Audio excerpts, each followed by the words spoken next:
بسم اللہ الرحمن الرحیم۔ عقیدہ ختم نبوت دین اسلام کا اہم مرکزی اور بنیادی عقیدہ ہے، جس کا حاصل اور خلاصہ یہ ہے نبی کریم صلی اللہ علیہ وسلم اللہ کے آخری نبی اور رسول ہیں۔ آپ صلی اللہ علیہ وسلم پر نبوت کا دروازہ بند ہو چکا ہے۔ نبی کریم صلی اللہ علیہ وسلم کے بعد کوئی نبی اور رسول نہیں آئے گا، نہ مستقل نبی آئے گا، نہ ہی غیر مستقل نبی آئے گا، نہ ذیلی نبی آئے گا، نہ ہی بروزی نبی آئے گا۔ اور جو شخص بھی نبوت یا رسالت کا دعویٰ کرتا ہے وہ شخص کافر ہے، دجال ہے، دائرہ اسلام سے خارج ہے، اور اس کے تمام تر متبعین بھی دائرہ اسلام سے خارج ہیں۔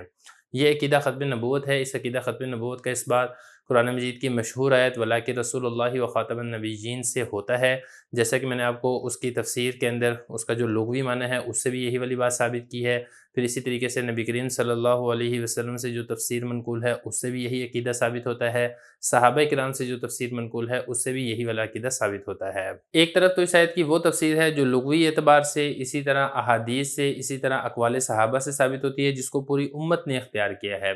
اس کے برعکس ایک مختصر سی جماعت ہے، قادیانیوں کی جماعت، مرزائیوں کی جماعت، جو اپنے آپ کو احمدی کہتے ہیں۔ ان کا موقف بالکل برعکس ہے۔ ان کا یہ کہنا ہے کہ خاتم النبیین کا معنی نبیوں کی مہر ہے، یعنی پہلے نبوت اور رسالت اللہ تعالیٰ عطا کرتے تھے، اب نبوت ملے گی نبی کریم صلی اللہ علیہ وسلم کی کامل اتباع سے۔ جو شخص نبی کریم صلی اللہ علیہ وسلم کی کامل اتباع کرے گا، آپ صلی اللہ علیہ وسلم اس پر مہر لگا دیں گے تو وہ نبی بن جائے گا۔ یہ جو تفسیر ہے یہ تفسیر کرتے ہیں قادیانی لوگ، لیکن یہ جو قادیانی جماعت کا یہ جو موقف ہے یہ سراسر فاسد ہے، باطل ہے، اس کے اندر تحریف اور دجل سے کام لیا گیا ہے۔ کیونکہ مرزائیوں کے خود ساختہ نبی مرزا غلام احمد قادیانی نے تفسیر قرآن کے معیار میں سب سے پہلے قرآن مجید کو رکھا ہے، دوسرے پر احادیث کو رکھا ہے، تیسرے پر اقوال صحابہ کو رکھا ہے۔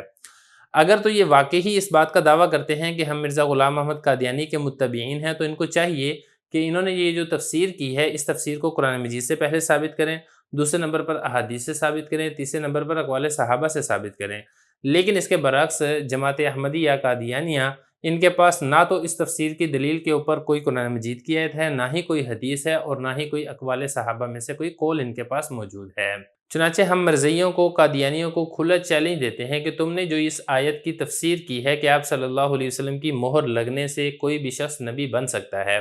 تم اس کے دلیل کے اوپر قرآن مجید کے 30 پاروں میں سے کوئی ایک آیت دکھا دو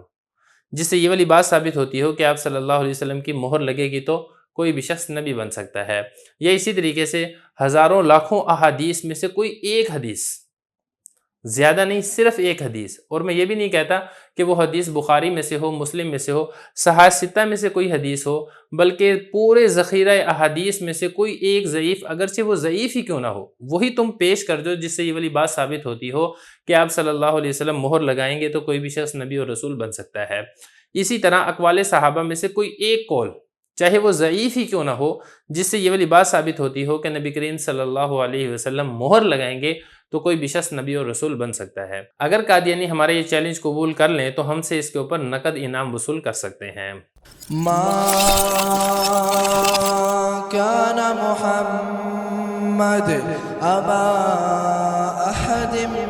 من رجالكم ولكن رسول الله وخاتم النبيين